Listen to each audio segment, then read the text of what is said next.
Merci beaucoup. Je cherche Olivier. Tu as le micro, le deuxième micro? On n'a qu'un seul micro. Voilà. Je te le passe. Les gens vont parler fort, on va essayer. Non? Vous m'entendez? Sinon, on peut courir avec le micro. On peut faire ça. Donc, je suis On va prendre des questions.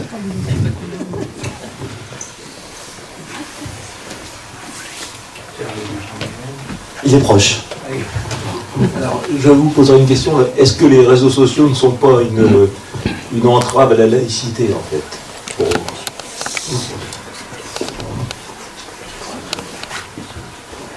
C'est très difficile de répondre à cette question, parce que qu'est-ce qui entrave la laïcité? C'est un parti pris religieux ou anti-religieux.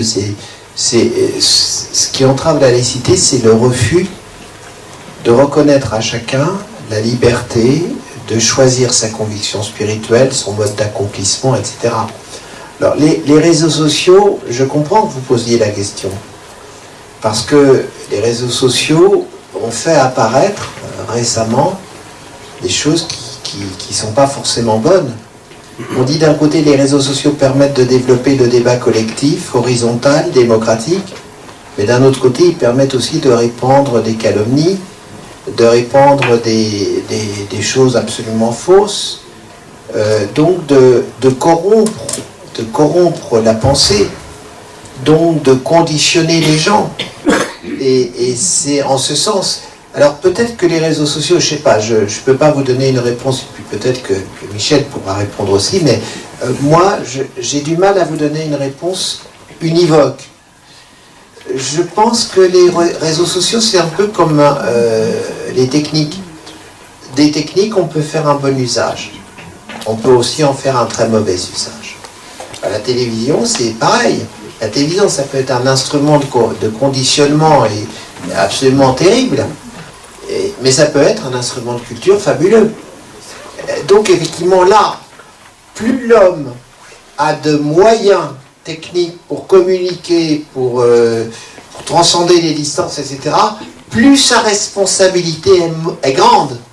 Puisque, effectivement, s'il fait un mauvais usage de ses moyens, ça sera à très grande échelle. Et s'il en fait un bon usage, ça sera à très grande échelle aussi. Donc, si vous voulez, aucune technique ne peut se passer d'une éducation civique, d'une conscience morale qui permet d'en bien user. En un mot, on retrouve ce que disait Rabelais: science sans conscience n'est que ruine de l'âme.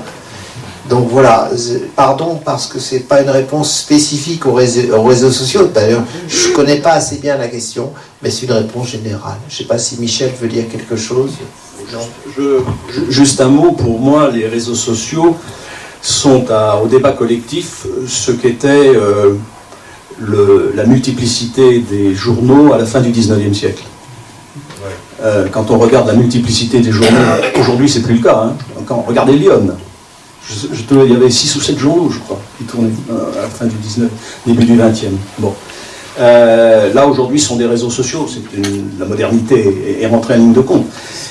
Mais que ce soit les journaux, que ce soit les réseaux sociaux, quand on a affaire à des esprits qui sont mûrs pour l'endoctrinement, ça ne fait qu'accentuer, mais c'est pas la technique.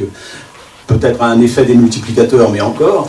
Et puis, c'est aussi cette multiplicité de journaux qui ont permis l'émergence de questions critiques importantes, de questions importantes. Donc, c'est l'usage. Soyons vigilants sur l'usage. Mais c'est effectivement pas une question de laïcité. C'est plus une question, alors du coup, une des conditions du débat démocratique dans l'État.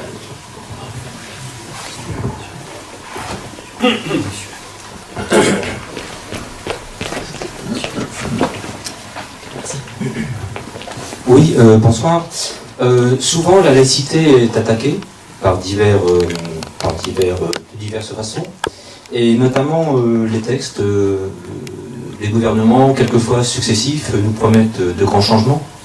Et j'aimerais savoir ce que vous pensez de l'idée du gouvernement actuel qui prépare un nouveau texte de loi modifiant certaines portées de la loi de 1905. Merci. question. Bonne question. Alors, je ne vous surprendrai pas en vous disant que j'en pense beaucoup de mal. Mais maintenant, expliquons-nous. Lorsque je rappelle la loi de 1905, en fait, on peut rappeler les deux premiers principes. Vous savez, la loi se présente avec plusieurs titres, comme on dit dans le domaine juridique, il y a plusieurs titres ou sous-titres. Le premier titre de la loi de 1905, c'est principe, au pluriel. Et il va y avoir deux articles. Premier article. La République assure la liberté de conscience, point. Elle garantit le libre exercice des cultes. Alors, en fait, pourquoi prend-on le soin? Ce qui est important, c'est elle assure la liberté de conscience, donc qu'on soit athée, croyant ou agnostique, on doit être libre. Il serait d'ailleurs erroné, dans un pays où la moitié des gens à peu près ne croient plus en Dieu ou sont agnostiques, comme aujourd'hui, d'après les récentes enquêtes, il y a à peu près la moitié des Français qui se déclarent indifférents à la religion ou athées, ce qui ne les empêche pas, parce qu'ils ont un besoin cérémonial laïque, de se marier à l'église ou des choses, mais là, ils assouvissent un besoin symbolique à travers cela. Mais dans ce pays-là, il ne faut pas situer le problème que par rapport aux croyants. Il y a une hypertrophie de la représentation du religieux aujourd'hui dans l'espace public qui est insupportable pour les athées et les agnostiques. Moi, je connais beaucoup d'amis libres penseurs, etc., qui disent qu'il y en a ras-le-bol, on ne parle que de religion. Nous aussi, il y a 3 jours, il y avait un ami libre penseur qui dit « Mais moi aussi, j'ai une spiritualité. » Sauf que c'est une spiritualité sans Dieu. Pourquoi j'aurais pas droit, moi aussi, à ce qu'on crée, non pas des lieux de culte, mais des maisons de la libre pensée? Un franc-maçon qui viendra me dire, mais pourquoi on ne construirait pas un temple maçonnique, puisqu'on veut construire des mosquées pour que les musulmans rattrapent leur retard? Bon, s'il s'agit de remettre en question, et j'ai un peu peur que ce soit ça, le principe du non-financement public des religions, je suis totalement hostile. Alors on dirait, oui, mais en 1905, il y avait 34 000 églises et cathédrales, qui étaient un héritage de l'histoire, donc les cathos ont eu tout de suite, par leurs associations cultuelles, la gestion, le bénéfice, le privilège, en dirait-on, de jouir de ces lieux de culte, alors que les musulmans, qui à l'époque n'étaient pas représentés, n'en ont pas joui. Mais les 34 000 églises et cathédrales, c'est un héritage de l'histoire. On ne peut pas réécrire l'histoire. Si on va en Turquie, il y a des dizaines de milliers de mosquées, et il y a très peu d'églises. Alors imaginez que les catholiques en Turquie disent « Nous, on voudrait qu'on en construise des églises, parce que vous avez des privilèges avec vos mosquées. » Alors la réponse que je vais donner, c'est que premièrement, une république laïque et neutre ne doit pas plus construire des églises qu'elle n'a à construire des temples maçonniques ou des maisons de la libre pensée. Ce n'est pas le travail de la République. Comme disait Victor Hugo, l'État chez lui, l'Église chez elle. S'il y a des croyants qui veulent un lieu de culte, ils se cotisent et ils construisent leur lieu de culte. Alors vous me direz, oui, ben les musulmans, alors ils vont se cotiser alors que les catholiques, ils ont déjà le legs de l'histoire. Bah oui, c'est un legs de l'histoire. Je ferai remarquer une chose, c'est que si un musulman, parce qu'on réserve l'argent, parce que moi j'ai un principe laïque, argent public pour les services publics, argent privé pour les choses privées. La religion est une affaire privée, qu'elle soit individuelle ou qu'elle soit collective. En revanche, l'instruction, la culture, l'accès aux soins pour la santé, c'est une affaire publique. Si un citoyen de confession musulmane tombe malade et qu'il faut qu'il soit hospitalisé 10 jours, si on a un grand service public, grâce à la sécurité sociale, et je souscris à ce que disait Michel, sur l'importance du social, prenez un citoyen de confession musulmane qui tombe malade, qui est hospitalisé 10 jours. S'il est en Amérique, là où il n'y a pas de service public de santé, et où il y a des médecines à plusieurs vitesses, il va devoir payer plein pot les 10 jours d'hospitalisation. D'après un certain nombre de médecins, il y en a peut-être parmi vous, une journée d'hôpital, c'est minimum 1000 euros. Donc au bout de 10 jours, ça fait 10 000 euros. Eh bien, si le citoyen de confession musulmane ne paie pas ces 10 000 euros, parce qu'on a la sécurité sociale qui est redistributrice, il les économise, eh bien, si la République est sociale, elle permettra aux citoyens de confession musulmane d'économiser 10 000 euros, par exemple, parce qu'on lui donnera des soins gratuitement. Et s'il veut s'associer avec des fidèles pour construire un lieu de culte, il le pourra, d'autant plus on lui aura permis de bénéficier de ce qui est d'intérêt général. Mais, allez-vous me dire, attention, si on ne finance pas des lieux de culte, c'est l'Arabie Saoudite qui va le faire. Et alors? Ça ne donne pas le droit à l'Arabie Saoudite de faire dire n'importe quoi à des imams dans les mosquées. Parce qu'en République, on n'a pas besoin de payer pour contrôler. Payer pour contrôler, c'est l'Ancien Régime. C'est le mécénat. Vous savez, les grands de ce monde, les riches, payaient. Ils payaient l'orchestre et donc ils dictaient la musique, bien entendu. Mais en République, on n'a pas besoin de payer. Quand l'imam Bouziane de Lyon a, dans un prêche, dans une mosquée, appelé à battre des femmes adultères, il a été traîné en justice. Pourquoi? Parce qu'il faisait une incitation publique à la violence physique. Donc la République n'a pas besoin, pour contrôler l'islamisme politique et pour l'empêcher, elle n'a pas besoin de payer les mosquées. Parce que ce qui se dira dans la mosquée, se disant dans un territoire de la République, parce que la mosquée n'a pas il n'y a pas d'exterritorialité de la mosquée.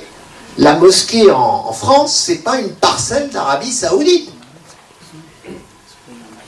Que ce soit dans une église, un temple maçonnique, ou un temple protestant, ou une synagogue, quelqu'un qui appelle à la violence est passible de la loi républicaine. En République, c'est par la loi qu'on contrôle. Donc effectivement, moi je suis très hostile, parce que ce que prépare M. Macron, c'est qu'on finance indirectement des religions. On ne le sait pas encore complètement, mais par exemple, moi j'ai vu un projet de loi qui consiste à dire, lorsqu'on fera des travaux d'isolation thermique dans un édifice religieux, ça pourrait être subventionné. Sauf que, prenons un bâtiment religieux qui vaut 1 million d'euros, prenons un bâtiment religieux qui vaut 1 million d'euros, si on l'isole thermiquement et qu'on le revend après, il en vaut 1,3 million ou 1,4 million. Donc on a créé, avec de l'argent public, on a créé un patrimoine religieux.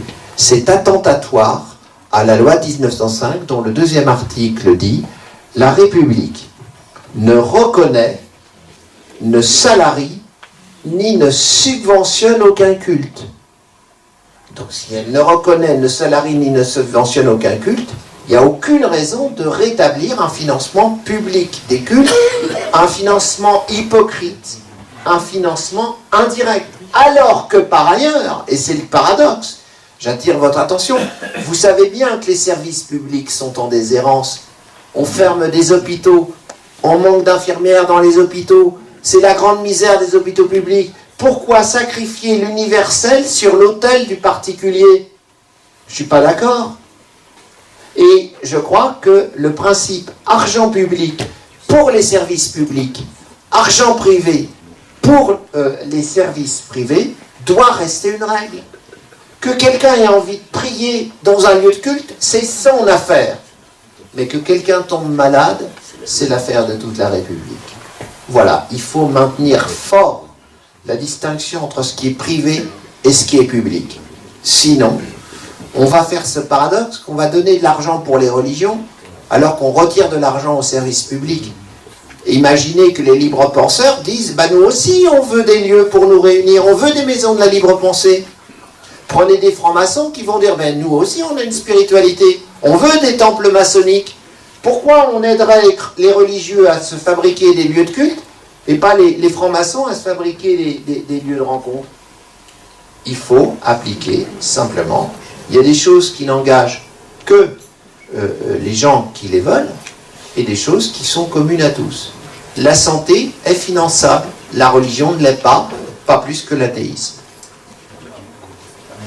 Alors je suis content de cette question parce que oui, justement, elle va faire ressurgir notre bonne vieille dispute. Moi, je ne sais pas aujourd'hui ce que prépare le gouvernement sur la loi de 1905. Donc, je ne m'inquiète pas avant qu'il soit trop tôt ou avant qu'il soit trop tard. Pour l'instant, j'attends de voir sur quoi va porter les modifications. Je rappelle que la loi de 1905, c'est Émile Poula qui avait comptabilisé ça, a été modifiée plus d'une trentaine de fois. La loi de 1905, dite de séparation des églises et de l'État, a été modifiée de nombreuses fois. Il n'y a qu'une chose à laquelle personne n'a touché, et Henri le rappelait, ce sont ce que j'appelle les 3 articles organiques, c'est-à-dire ceux qui constituent la clé de voûte du système et qui définissent effectivement notre conception de la séparation des églises et des cultes. C'est l'article 1, l'article 2 et l'article 4. Je précise quand même dans l'article 2 qu'il y a un deuxième paragraphe, la République ne subventionne, ne salarie, etc., aucun culte. Toutefois, pourront émerger au budget de l'État, des départements et des communes, les frais d'aumônerie. Et c'est toujours dans l'article 2, encore en ce moment. Ça a subi des modifications d'application, mais c'est toujours... Pourquoi ? Eh bien tout simplement parce qu'il faut être fidèle aux principes, et quand on dit que la liberté de culte est garantie par l'État, encore faut-il que les citoyens qui sont privés de liberté, parce qu'ils sont en prison, parce qu'ils sont à l'armée, parce qu'ils sont dans un collège, etc., puissent conserver cette liberté. Et il appartient donc à l'État de la garantir.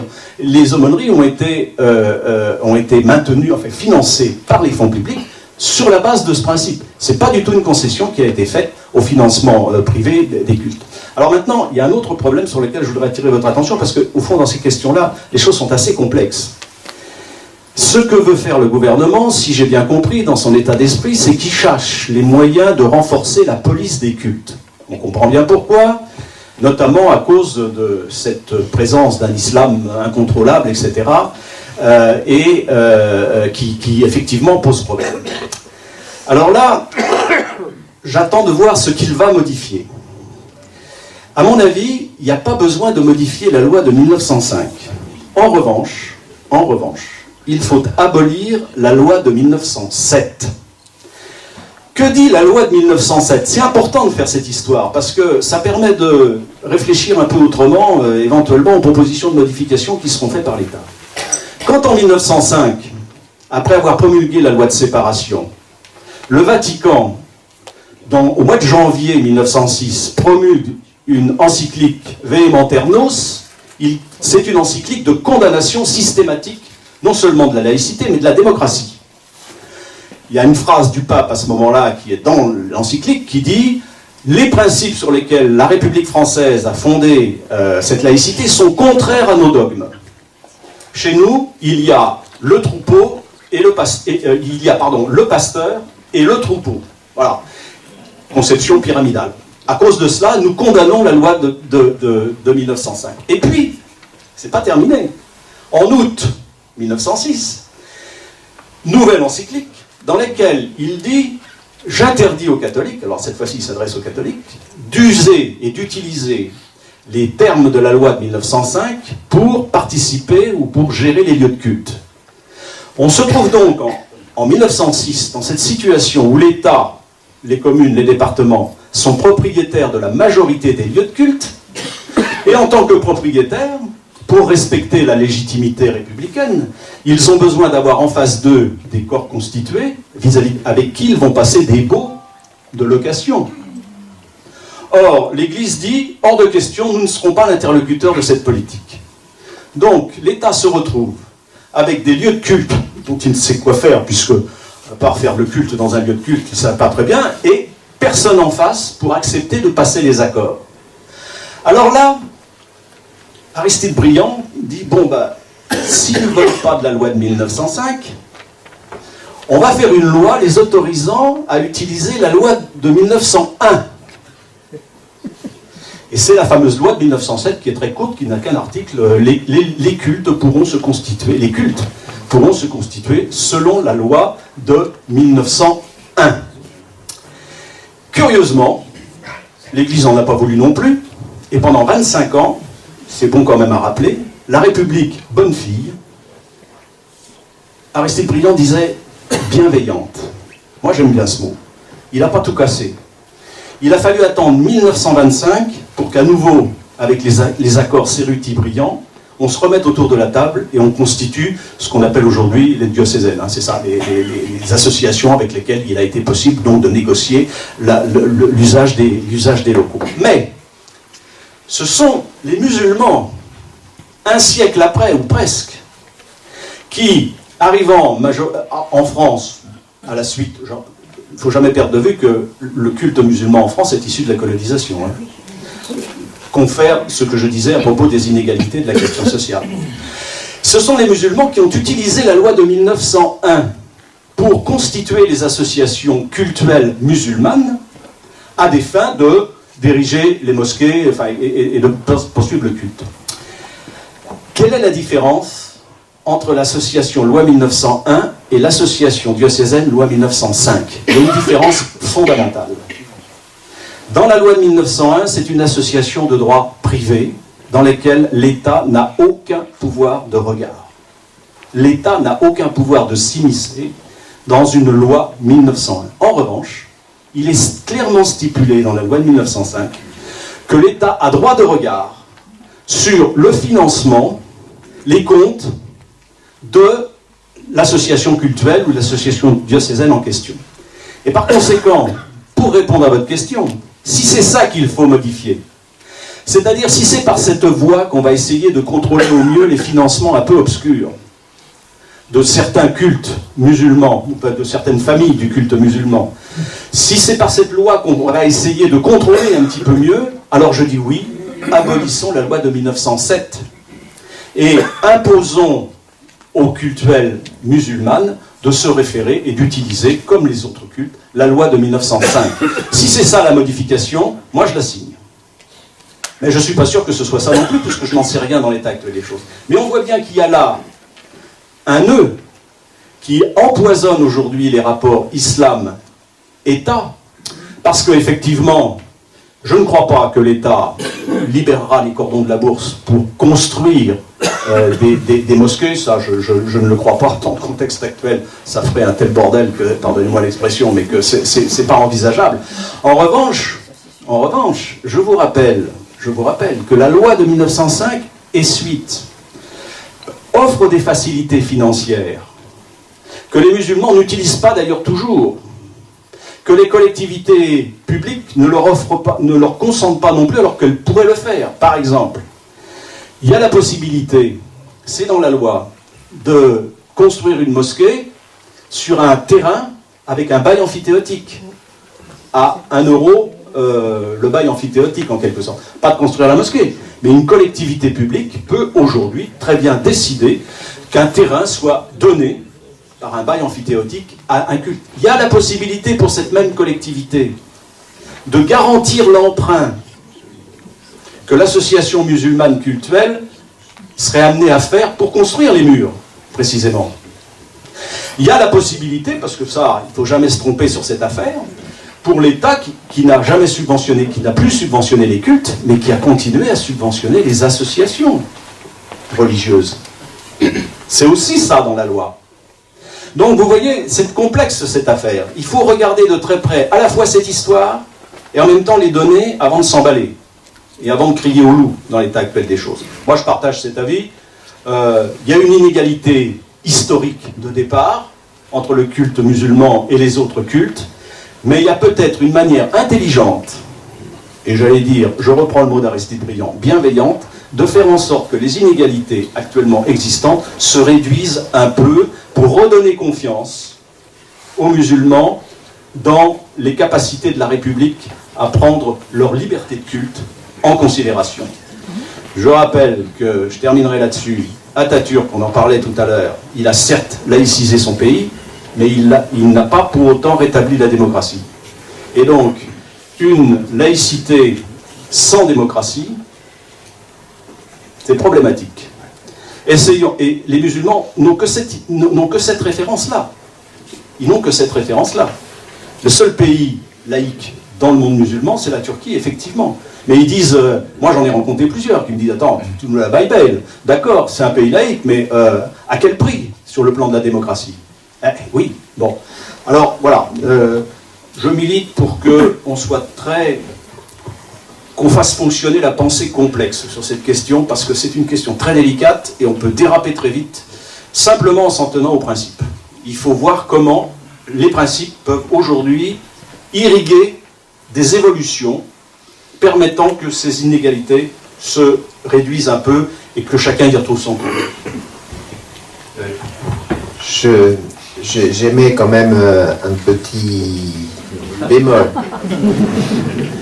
D'abord, quand le deuxième paragraphe de l'article 2 dit qu'on prévoira des services d'aumônerie dans les communautés fermées, c'est pas étonnant. On peut citer les internats des lycées, puisque par exemple, un garçon qui vit, une fille qui vit dans un internat, et à l'époque il y avait beaucoup plus d'internats que maintenant, puisque l'évolution des mœurs a fait qu'on a fermé les internats, qu'il y en a très peu. C'est d'ailleurs pas forcément une bonne chose. Il est normal que quelqu'un qui ne sort pas en ville puisse avoir la possibilité de pratiquer son culte dans l'internat. Donc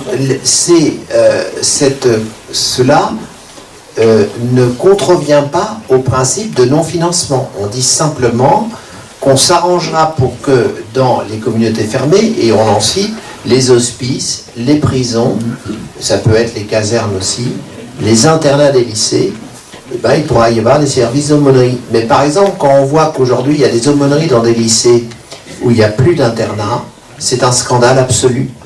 Parce qu'il y a des aumôneries, mais il n'y a pas des cercles de la libre pensée. Donc une aumônerie n'a rien à faire dans un lycée qui n'a pas d'internat, puisque les élèves étant en externat, leurs parents peuvent les envoyer dans une aumônerie en ville qui n'a pas à être subventionnée. Donc ça c'est très important. La dernière chose que je voulais dire, c'est que je pense qu'on brouille les choses si on dit que c'est à l'État d'établir une égalité entre les religions. C'est aux fidèles eux-mêmes de travailler à cette égalité, c'est pas l'État. Comme le dit un croyant, à savoir Victor Hugo, un croyant un petit peu singulier, mais un croyant quand même, quand il dit « l'État chez lui, l'Église chez elle », il affirme une émancipation réciproque. L'État chez lui s'occupe de ses affaires. Quelle est l'affaire de l'État républicain? C'est l'intérêt général. La religion n'est pas d'intérêt général. L'hôpital public est d'intérêt général. Les maisons de la culture sont d'intérêt général. Mais le temple maçonnique, le temple religieux n'est pas d'intérêt général, c'est une affaire particulière. Voilà. Ma conviction républicaine, c'est qu'on ne doit pas sacrifier l'intérêt général à l'intérêt particulier. Non, mais l'État a aussi la responsabilité de la paix religieuse. Oui, enfin, il a la responsabilité de la paix tout court. S'il y a des athées qui se castagnent avec des croyants, l'État doit intervenir de quel côté? Il faut arrêter. C'est pas seulement la paix religieuse dont il a la responsabilité. Le civil en général. Oui, bien entendu. Mais les lois, ça suffit. Quelqu'un c'est pour ça que pour moi, il est garant de l'exercice des libertés. Si tu le retires, si tu retires l'État... Partagez le micro, monsieur. On discute tous les deux, je pense. Oui, on redonne. Bon, on s'est dit ce que dit. Voilà, on continuera après.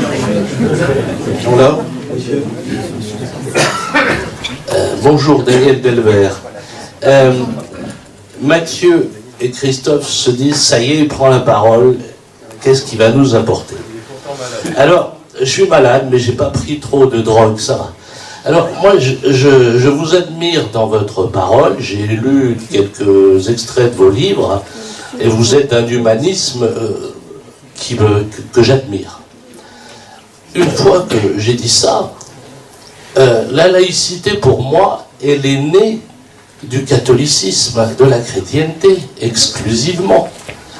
Vous avez dans les paroles de Jésus, qui est aux pharisiens, et qui viennent lui dire, cet argent-là que nous demande César, est-ce qu'on doit lui donner ou pas? Parce que César, il n'est pas juste avec nous. Et donc, Jésus répond, rendez à César ce qui est à César et à Dieu ce qui est à Dieu. Ça, c'est l'origine de la laïcité.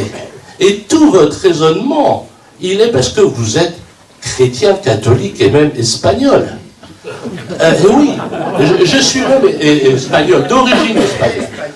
Oui, mais je m'étonne d'ailleurs, c'est une petite question à part, pourquoi vous avez fait disparaître, ou on vous a fait disparaître le Ñ de Peña. Parce qu'il n'y en a pas sur les Ah oui, mais j'ai une amie qui s'appelle Victoria Peña et lutte pour garder le Peña. D'accord? Parce que c'est pas la même signification. On passe là-dessus. Donc, moi, je vois ça, mais vous avez parlé de la Turquie comme un pays laïque. J'hallucine. Il a été avec des aspirations. Mais allez voir Erdogan en ce moment s'il est laïque. Attendez, je finis s'il vous plaît, je voudrais avoir un tout petit peu la parole. J'ai vécu 6 ans au Maroc, 3 ans en Tunisie. Depuis 2011, je vois tout le monde, je fais de la politique en Tunisie. J'ai vu le premier président de la République, je l'ai rencontré, parce que je fais un peu de marketing politique, et je lui ai dit, monsieur, le marketing politique, la communication politique passera par la laïcité. Je l'ai dit ça. En 2011, il m'a répondu, monsieur Marzouki, qui était professeur de médecine en France, il a dit, vous vous trompez complètement, la laïcité c'est seulement pour les Européens, seulement pour les chrétiens. Tout politique qui parlera de laïcité sera perdant. Et c'est ce qui s'est passé. Mais c'est pas le cas. Attendez, la Tunisie vient de faire une constitution en 2014. Article 1er de la constitution, la Tunisie est un pays libre, indépendant, sa religion est l'islam. Le Maroc, le roi du Maroc est descendant de l'islam. Et donc, il n'existe pas la possibilité pour les musulmans d'être laïcs. Et l'homosexualité, elle est punie au Maroc. Elle est punie en Tunisie. La femme, en ce moment, on se bat en Tunisie pour que comment on appelle ça, l'héritage soit d'égalité. Parce que la femme touche la moitié de l'héritage. Et tout ça, c'est dans le Coran. Et on ne va pas en parler beaucoup. Parce qu'on va dire que je prends trop la parole. Mais ce qui fait que...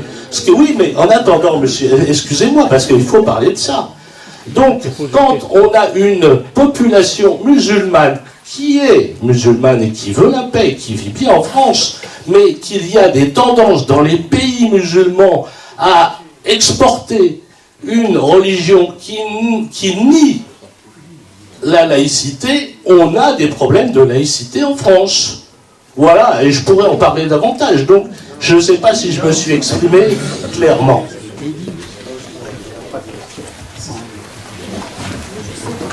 Je vous remercie, monsieur, d'avoir... je vais essayer d'être rapide. Hein. Je voudrais vous faire remarquer 2 choses, si vous me le permettez, cordialement. Nous n'avons pas la même lecture, ni des textes religieux, ni de l'histoire. Premièrement, si vous citez la parabole de Jésus qui sépare César de Dieu, il faut citer d'autres textes. Par exemple, dans la parabole du bon grain et de l'ivraie, où on dit qu'est-ce que c'est que le bon grain? Ce sont les bons croyants. Qu'est-ce que c'est que l'ivraie? Ce sont les mécréants. C'est très clair dans l'herméneutique chrétienne. Que faut-il faire, Jésus? Et Jésus dit, il faut attendre la fin des temps, moissonner le bon grain et l'ivraie. Donc la parabole, c'est que dans la nuit, le Seigneur avait semé le bon grain, donc le blé, et voilà que les représentants du diable ont semé de la zizania, d'où l'expression d'ailleurs semer la zizanie, c'est-à-dire semer la discorde. Et zizania, c'est le nom grec de l'ivraie, c'est-à-dire de la mauvaise graine, la mauvaise graine. Et voilà que l'ivraie pousse avec le bon grain. Et Jésus répond, alors on demande à Jésus, que faut-il faire? Faut-il arracher l'ivraie? Et Jésus répond, arracher l'ivraie, ça veut dire tuer les mécréants. Et Jésus répond, non, n'arrachez pas l'ivraie, de peur que vous n'arrachiez en même temps le bon grain. Donc la réponse de Jésus, ce n'est pas de dire l'ivraie a le droit de vivre comme le bon grain, c'est la réponse qui consiste à dire il ne faut pas arracher l'ivraie parce que vous allez arracher du bon grain. Donc la raison qu'il donne, c'est pas respectons la vie, y compris de ceux qui sont différents de nous, les mécréants, c'est si on est sûr qu'on peut arracher l'ivraie sans arracher le bon grain, on peut y aller. Et d'ailleurs, saint Augustin, dans la lettre 63, dit, lorsqu'il interprète la parabole du bon grain et de l'ivraie, il dit, lorsqu'on est sûr qu'on a affaire à des mécréants, on peut les brûler sur les bûchers de l'Inquisition. Et Torquemada, le grand inquisiteur espagnol, utilisera la parabole du bon grain et de l'ivraie, qui est pourtant dans les évangiles, pour faire brûler les hérétiques. Donc vous voyez, les textes religieux, il faut les convoquer tous dans leur systématicité. De même quand saint Paul, dans les évangiles aussi dit, Dieu, c'est Dieu et César, c'est César. Sauf que saint Paul dit, omnis potestas nisi ad Deo. Il n'y a aucune puissance temporelle qui ne vienne de Dieu, ad Deo. Donc César vient de Dieu. Ce qui veut dire que obéir à César, parce que c'est la recommandation, c'est obéir indirectement à Dieu, puisque César est fait par Dieu. Donc, il y a deux façons, où on obéit directement à Dieu, où on lui obéit indirectement. C'est pour ça que pendant très longtemps, l'Église catholique a sacré les rois. Toute puissance vient de Dieu. Donc la puissance de César vient de Dieu. Donc si vous lisez ces textes religieux, on ne peut plus les lire, comme vous dites. On ne peut plus dire que la religion, la théologie catholique a inspiré la laïcité. Elle l'a si peu inspirée qu'elle a persécuté jusqu'à la Révolution française tous les hérétiques. Pensez à l'hérésie de l'arianisme, Arius qui niait la divinité de Dieu, répression. Pensez à l'hérésie cathare dans le sud de la France, répression. Comment se fait-il, si vraiment la religion catholique, si l'Église catholique respectait la liberté des hommes d'être croyants, athées ou agnostiques, pourquoi elle a envoyé sur les bûchers de l'Inquisition tous ceux qui n'étaient pas d'accord avec ses dogmes? On ne peut pas dire qu'elle a respecté la loi d'amour de Jésus-Christ. Quand Jésus-Christ dit « aime ton prochain comme toi-même » dans le Sermon sur la montagne, ça n'a jamais été appliqué par les inquisiteurs. L'Église elle-même a sanctifié les pouvoirs établis. Donc j'ai deux raisons qui font que je suis en désaccord avec vous, pardonnez-moi. Une raison théologique. Quand on cite des textes religieux, il faut tous les citer. Et une raison historique. Je ne comprends pas comment, si vraiment l'inspiration du catholicisme, c'était le respect de toutes les convictions spirituelles, pourquoi les athées, pourquoi les croyants des autres religions ont-ils été persécutés jusqu'à la Révolution française? Vous voyez, donc, et quand vous dites la Turquie, vous avez l'air de dire que l'islam est par essence incompatible avec la laïcité. Non, c'est faux, parce que effectivement, il peut y avoir un islam des Lumières. D'ailleurs, Averroès l'a incarné. Donc, vous avez l'air de dire que les pays musulmans, parce qu'ils sont musulmans, vont ne pas respecter la laïcité. Je suis d'accord avec vous, d'ailleurs, je l'ai dit tout à l'heure, Erdogan est en train de détruire, c'est un islamiste, féroce, il est en train de détruire en Turquie toute l'œuvre de Mustafa Kemal Atatürk, qui était un processus de laïcisation qui a montré qu'un pays pouvait être à la fois musulman et laïque. Donc il n'y a pas d'incompatibilité entre l'islam et la laïcité, contrairement à ce que vous pouvez dire. Et on ne peut pas dire que le christianisme ait sécrété la laïcité. La laïcité, elle a été arrachée dans l'Occident chrétien dans le sang et les larmes. Ça n'a pas poussé spontanément sur le terreau de la civilisation occidentale. Voilà, pardonnez-moi de la longueur de cette réponse, mais il fallait que je vous dise ces choses. Non, c'est pas une nuance, je ne suis pas fondamentalement en désaccord, mais tu as raison de dire il faut faire l'archéologie de cette idée de laïcité. C'est assez peu souvent fait. D'où vient cette idée de laïcité en France? Moi, dans les travaux que j'ai conduits à un moment donné, en m'appuyant, c'est pour moi que je les conduis, j'ai surtout travaillé avec des gens qui ont cherché à comprendre comment on est passé d'une société intégralement religieuse, où tout ce qui est social, tout ce qui est politique, tout ce qui est la vie est religieux, c'est-à-dire la société pré-moyenâgeuse, à une société où la liberté de conscience et la liberté de culte ont le droit de citer. Ça s'est fait selon un très long et très lent processus que les spécialistes appellent le processus de sécularisation. Comme le disait très bien Durkheim, progressivement, au fil de notre histoire, là, alors que Dieu était présent partout, dans tous les actes de la vie civile, de la vie sociale, de la vie économique, il s'en retire progressivement. C'est ce que j'appelais tout à l'heure l'évolution des mentalités. Et qui a introduit cette idée de sécularisation, c'est-à-dire que Dieu ne peut pas être partout, où il doit se retirer des actes de la vie sociale?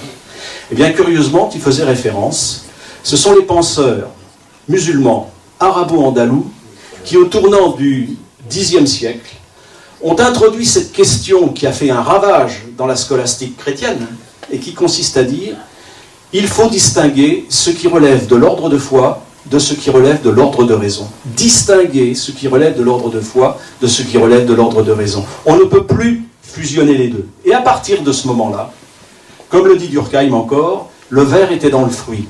Et progressivement, on va, par étapes successives, ça va passer par les édits de tolérance, ça va passer par Pascal, ça va passer par toute une série de choses, évidemment la Révolution française, etc. Progressivement, on va déboucher sur cette forme très particulière à la France, mais le processus de sécularisation, il a été valable pour l'ensemble des pays occidentaux. La question, c'est comment se fait-il que l'islam des Lumières se soit arrêté en si bon chemin, alors qu'ils étaient peut-être, sinon à la veille, en tout cas bien placés pour avancer dans cette question de séparation, en quelque sorte, des cultes et de l'État. Là, c'est toute l'histoire du monde arabe, maghrébin et oriental qu'il faudrait faire. Mais c'est vrai qu'il y a eu un effondrement après Averroès, il y a eu un effondrement après Avicenne, il y a eu un effondrement après Ghazali. Tous penseurs musulmans de haut niveau qui valaient largement les penseurs. Vous savez qu'à ce moment-là, il y avait un avéroïsme latin qui sévissait à la Sorbonne. C'est-à-dire la pensée de ces gens était, on n'a pas idée aujourd'hui, c'est une pensée extrêmement puissante qui imbibait la société. Donc voilà, moi je partage, c'est pour ça que je ne partage pas, c'est pas l'Église catholique qui a vraiment, à mon avis, elle s'est plutôt même assez opposée, mais c'est dans cette longue histoire de la sécularisation que sont nés progressivement ces principes. Et mesurons les faits, hein, ça a demandé 10 ou 15 siècles. Voilà. Il faudrait rajouter que c'est une histoire qui s'est faite, non pas progressivement, qui s'est faite dans le sang et les larmes. N'oublions pas les bûchers de l'Inquisition, les 8 guerres de religion, la Saint-Barthélemy, où on tue 3500 protestants en une journée sur ordre de Charles IX, où les deux Guises fanatisés manient l'épée. Donc cette histoire, c'est pas l'Occident qui a sécrété progressivement, c'est la tradition des opprimés. Je pense qu'il y a, comme disait Walter Benjamin, il y a une tradition des opprimés. C'est dans le sang et les larmes que dans l'Occident, la laïcité a été conquise à rebours de la tradition catholique. Les catholiques ne se sont ralliés en France à la laïcité que très tardivement. Et d'ailleurs, tout à l'heure, Michel citait Vementernos, c'est l'encyclique du pape contre, en 1907, contre la laïcité, contre la liberté de conscience. Il ne faut pas oublier que le pape disait en 1864 dans le Syllabus que celui qui dit que tout homme est libre dans sa conscience profère un blasphème qui voue aux gémonies la liberté de conscience. Donc, il faut rappeler ces choses. À d'autres questions? Je vous donne... Oui. Attendez, il y a encore d'autres questions. Il faut qu'il y ait un micro, quoi. Tout le monde en parle. On va prendre 2-3 questions à la fois. Oui, moi je suis responsable de la libre pensée dans Lyon et je remercie monsieur Henri Bénard-Ruiz d'avoir évoqué la libre pensée en de bons termes, parce que c'est rare actuellement. Voilà.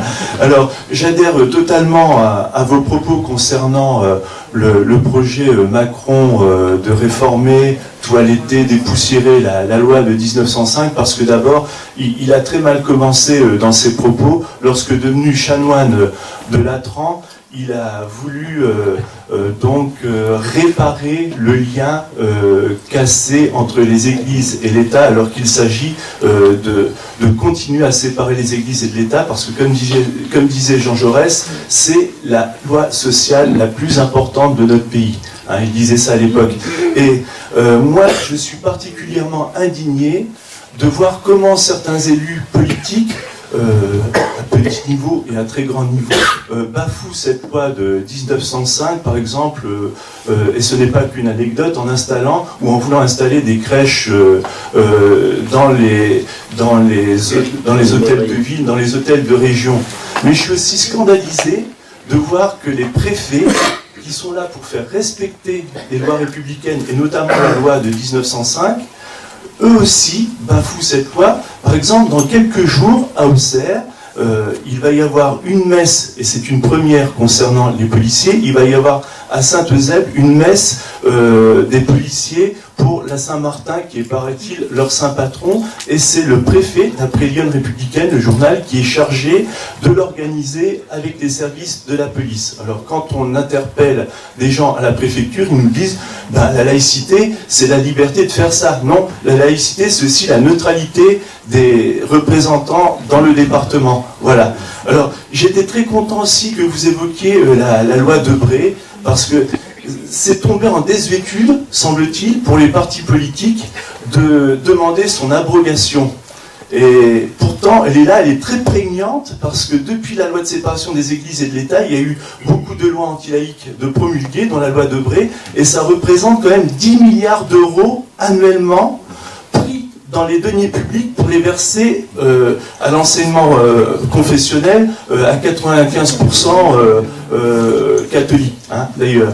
Et j'aimerais savoir s'il y a des élus dignes de ce nom, des partis authentiques, des parlementaires qui de temps en temps demandent encore, comme la libre pensée le demande, l'abrogation de la loi Debré. Alors je voulais parler aussi, la République française des fois en Guyane c'est quelque chose, mais il y a la loi Debré, il y a le concordat d'Alsace-Moselle.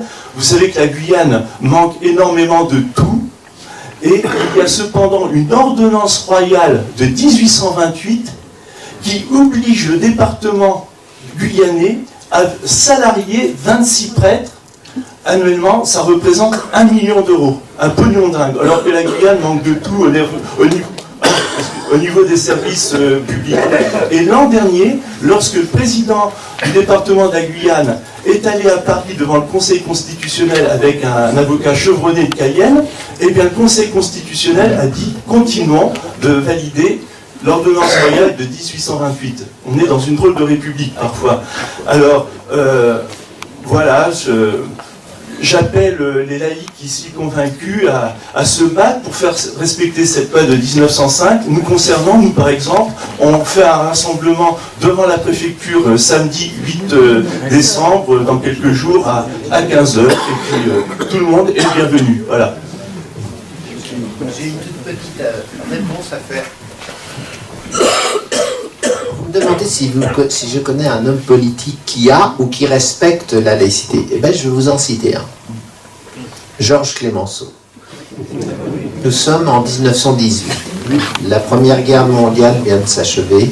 Il n'y a pas de famille française où on ne compte un mort, un blessé, un mutilé. L'archevêque de Paris décide de faire un tédéum à Notre-Dame de Paris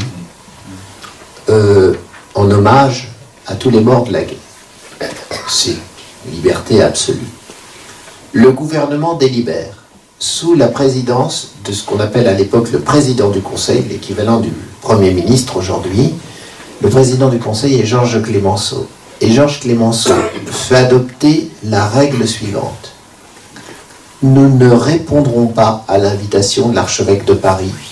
Le gouvernement de la République ne siégera pas sur un banc spécifique à Notre-Dame de Paris. Pourquoi ? Parce que nous devons représenter tous les Français. Tous les Français ne sont pas catholiques. Il y a des athées, des humanistes, etc. Il ne dit pas ça, mais c'est le sens de ça. En raison de la loi de séparation de l'Église et de l'État, il est hors de question que le gouvernement siège à Notre-Dame de Paris ès qualité. En revanche, si certains membres du gouvernement veulent se rendre à Notre-Dame de Paris en se mêlant à la foule parce qu'ils sont croyants et à titre privé et non pas en costume, non pas en représentation, ils sont libres de le faire. Eh bien, ce que j'appelle la jurisprudence Clémenceau est exemplaire. Il faudrait rappeler ça à nos préfets, il faudrait rappeler ça à nos hommes politiques, de quelque bord qu'ils soient d'ailleurs, qui, par clientélisme électoral, s'affichent dans cérémonies religieuses, alors que ça ne leur interdit pas, s'ils sont croyants, d'aller aux cérémonies religieuses, mais pas à escalité, pas en tant que. C'est la règle qui s'impose, et ils doivent respecter, vous l'avez dit, la neutralité. Seule la neutralité est respectueuse de tous les Français, qu'ils soient croyants, athées ou agnostiques. L'absence de neutralité dans les cérémonies publiques est une insulte à ceux qui ne croient pas en Dieu, parce qu'on impose effectivement de représenter davantage les croyants que les athées. C'est donc une discrimination. Il y a égalité dans le triptyque républicain, liberté, égalité. Il faut donc respecter l'égalité, et on ne peut le faire que dans le respect de la neutralité. Neuter en latin veut dire ni l'un ni l'autre, ni croyant ni athée. Voilà la jurisprudence de Georges Clémenceau. Non, mais bien sûr, seulement, voilà, écoutez, soyons aussi mesurés dans cette affaire. Regardons comment, depuis un siècle, c'est vrai que Georges Clémenceau était un personnage, on était en plus dans un contexte très différent, on sortait quand même de tout le combat de la loi de 1905 précisément, mais De Gaulle allait à Notre-Dame de Paris pour des cérémonies en tant que président de la République, mais il ne communiait pas. Par contre, quand il allait à l'église en tant que croyant, chez lui, là-bas, à Saint-Colombel-les-Deux-Églises, il pouvait communier si vous voulez. Il y a une tradition, on ne peut pas non plus, il y a une tradition républicaine qui faisait que, alors moi, je ne vais pas me battre là-dessus, je veux dire, à la limite, bon, mais moi ça ne me gêne pas en tant que agnostique, représentant en quantité d'organisations laïques, quand j'ai une personnalité que je connais, que j'aime bien, et qui est enterrée à l'église, eh ben je vais à l'église. Voilà, je ne fais pas de signe de croix, je ne fais rien du tout, mais bon voilà. Ah non, je le fais parce que j'y suis invité en tant que responsable. Bien sûr, en tant qu'individu privé, je le fais, mais quand je suis président de la Ligue de l'enseignement de Lyon et que je suis appelé qu'il y ait une cérémonie mortuaire pour un militant laïque qui se fait enterrer à l'église, je ne veux pas rester au pas de la porte. Bon, passons là-dessus, c'est pas très important. Le plus important est la loi Debré. Moi, je suis assez d'accord sur la fête de la loi Debré, mais je voudrais simplement vous rappeler sur quoi est fondé le système éducatif français. Ça n'a jamais été remis en cause depuis plus d'un siècle. Le système éducatif français, il est fondé sur 3 principes. L'instruction est obligatoire. L'instruction est obligatoire. L'enseignement est libre et l'école est facultative. Alors, revenons sur la loi Debré. Ça veut dire qu'on commence par mettre à bas les 3 principes qui ont fondé le système éducatif français depuis plus d'un siècle. Et là, si, parce que là, après, la loi Debré, qu'est-ce qu'elle a fait? Elle a fait simplement d'essayer de faire en sorte, je ne dis pas que je partage, mais elle a essayé de contrôler au mieux l'usage des fonds publics dans le système éducatif par des conventions, par des contrats, dont, et c'est ce qu'on peut lui reprocher, elle n'a pas assuré ensuite le contrôle, ni le suivi. Et il est là le problème. Mais elle n'a pas remis en question, effectivement, le fait que l'enseignement est libre. Alors moi, si on remet ce principe-là en question, on remettra en question la loi Debré, mais c'est comme la loi d'Alsace-Moselle. Trouver une majorité à gauche et à droite qui abolit le privilège de la loi d'Alsace-Moselle, je dirais bravo, tant mieux. Mais ça fait un siècle qu'on ne l'a pas trouvée, cette majorité, à droite et à gauche. Donc ça tient, attends, c'est le principe de réalité. C'est le principe de réalité. Et on ne peut pas, en termes de laïcité, constamment raisonner en termes philosophiques de haut niveau sans tenir compte des réalités. Parce qu'à ce moment-là, effectivement, on a des mouvements, type gilet jaune, parce que y a les principes, c'est une chose, il y a aussi la réalité. Et la réalité, il faut confronter la réalité au principe pour trouver la meilleure voie. Bah oui, mais c'est... Voilà. Je peux pas, alors là, je suis totalement en désaccord, parce que si on t'écoute, Robert Badinter n'aurait jamais aboli la peine de mort. Parce que la peine de mort était une tradition. Non, c'est... Je suis désolé. De même, dire que l'argent public, s'il te plaît, dire que l'argent public qui provient de l'impôt des contribuables athées et agnostiques autant que croyants ne doit pas être attribué à financer la diffusion de la religion, ça me paraît être un principe élémentaire. L'origine de l'argent public, de l'impôt, c'est l'impôt payé par les athées, les croyants et les agnostiques. C'est-à-dire c'est l'impôt payé universellement. Eh bien, l'unique destination légitime de l'argent public, l'unique destination légitime, à mes yeux, c'est un principe moral, c'est l'usage universel, c'est-à-dire les services publics. Et donc, je ne peux pas te laisser dire qu'on bafoue la liberté de l'enseignement sous prétexte qu'on propose de ne plus financer l'école publique. Non, bah tu viens de dire, l'enseignement est libre, il ne doit pas être subventionné. Ça n'a rien à voir. Que l'enseignement religieux soit libre, j'en suis entièrement d'accord avec toi. Mais il n'a pas à être financé sur des fonds publics qui proviennent d'athées et d'agnostiques. Boissy d'Anglas, le révolutionnaire qui a fait le décret de Ventose en 3, le révolutionnaire qui a fait le décret de Ventose en 3, qui est la première loi de séparation de l'Église et de l'État, dit « Aucun citoyen ne doit être obligé de contribuer à un culte qui n'est pas le sien. » Ça, c'est impeccable. Parce que ça veut dire qu'un athée, on ne doit pas prendre dans sa poche de l'argent pour le donner à un croyant. C'est aussi ça, la laïcité. Donc l'enseignement est libre, mais il doit être financé. L'enseignement religieux est libre, mais il doit être financé par les religieux et eux seuls, et pas par toute la communauté nationale. Sinon, on dépouille les services publics de l'argent qui leur revient normalement. Je l'expliquerai. Mais tu me donnes un argument de fait, et jamais un argument de fait, l'opposition de certains, ne crée du droit.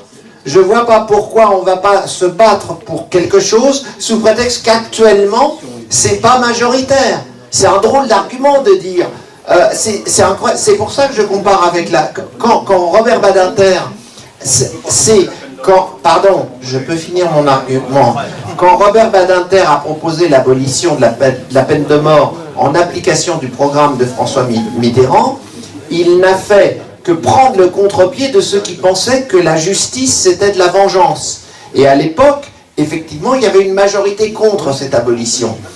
C'est pas une raison, parce qu'une majorité serait contre l'abrogation de la loi Debré qu'il ne faut pas chercher à l'abroger. Et c'est là que la Ligue de l'enseignement a trahi, parce qu'elle a cessé de demander l'abrogation de la loi Debré, et ça m'a fait beaucoup de mal, parce qu'en tant que professeur pendant 40 ans dans l'enseignement public, j'ai vu que l'argent qu'on donnait à l'école privée religieuse d'à côté manquait cruellement au lycée public. Et c'est pas normal de dépouiller le public au profit du privé. Refaisons 1980.